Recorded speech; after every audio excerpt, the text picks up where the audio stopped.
Evo, dragi moji, danas imamo jedne ratluk ili žele, bombone, kako god hoćete. Puno su zdravije nego one u prodavnicama koje kupujete, koje ste navikli da kupujete. Pa u nastavku videa pogledajte kako sam ja to napravila. I evo, samo ću vam pokazati, vidite ovo kako se drma. Znači, može da bude i ratluk i žele i kako izgleda ovako kad se presek. Evo, uživajte u videu. Evo, dragi moji, kao što vidite, ovdje imam neke ovako malo već starije mandarine i naranđe. Ovo ću sada sve da iscedim, pošto niko neće da jede, i onda ćete da vidite šta ću da napravim.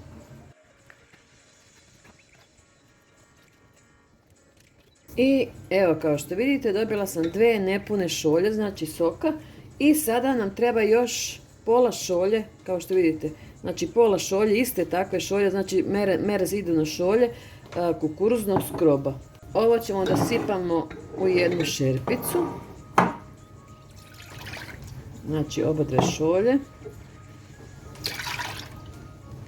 Stavimo odmah i kukuruzni skrob, razmutimo dobro to. I kada razmutimo, stavimo na laganu vatru polako da se krčka i stalno morate mešati. Sada kada je skoro gotovo, znači ovdje ću da dodam, ovdje imam 3 pune kašike ovog šećera. To je neki ovako malo zdravije varijante. Izmešamo, evo vidite, već je dobilo gustinu. I još polako da se krčka.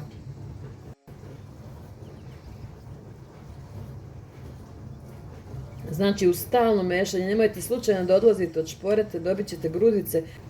Znači, samo mešajte. 20 minuta, 15 do 20 minuta treba tako na laganoj vatri, polako. I evo, sada kada je gotovo, vidite kako je ispala smesa, znači stvrdnulo se. Sada ću ovdje da ubacim u tu smesu ovako orahe, kao što vidite, znači ubacite samo unutra i promešate to. Evo ovako.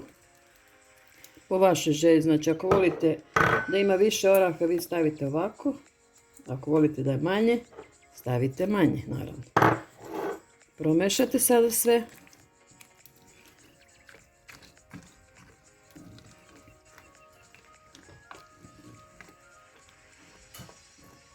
Sada pripremite ovako jednu posudu.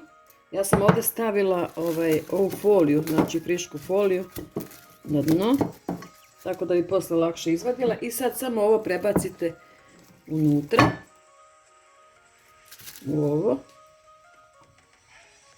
Ja ću vam posle napisati koji je bio prečnik ovog. Poravnate sve.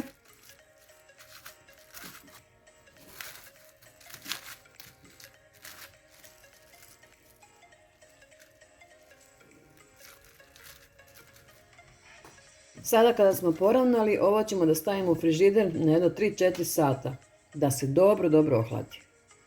I evo ga, sada se ovo prohladilo i malo se steglo.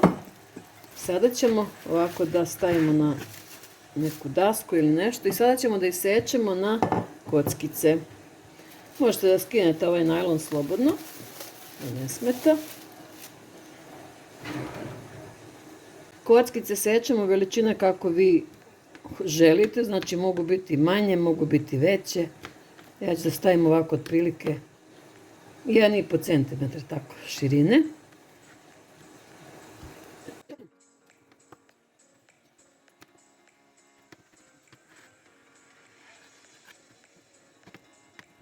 Sada kada smo sve isekli, znači ovako na kockice, ovdje u jednu posudu stavite, znači možete da stavite šećer u prahu, možete da stavite kokosovo brašno, kako se već kaže, znači po vašoj želji.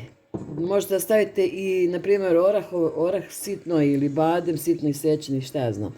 Znači, to je po vašoj želji. I sada samo ovako uzmemo i sa jedne i s druge strane, u stvari sa sve 4 strane, napravimo ovako. I vidite kako samo lepo izgleda. Znači kao da iz neke prodavnice zdrave hrane, a opet je zdravije nego tamo u prodavnici sigurno.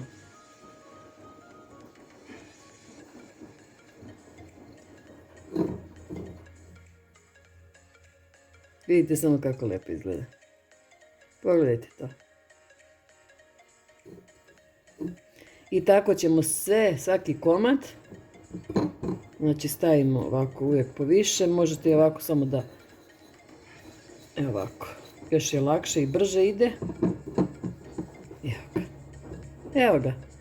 Ja sad ne znam da li bi ovo nazvali ratluk ili žele, znači vi možete po vašoj želji nazvati kako god vi želite. Eto, dragi moji, nadam se da vam se ovaj recept dopao. I ako vam se dopao, probajte da napravite, verujte, nećete se pokajati sigurno. Pa, do sljedećeg puta, do sljedećeg viđenja, vaša Rajka Radolina. Ćao, ćao, ćao.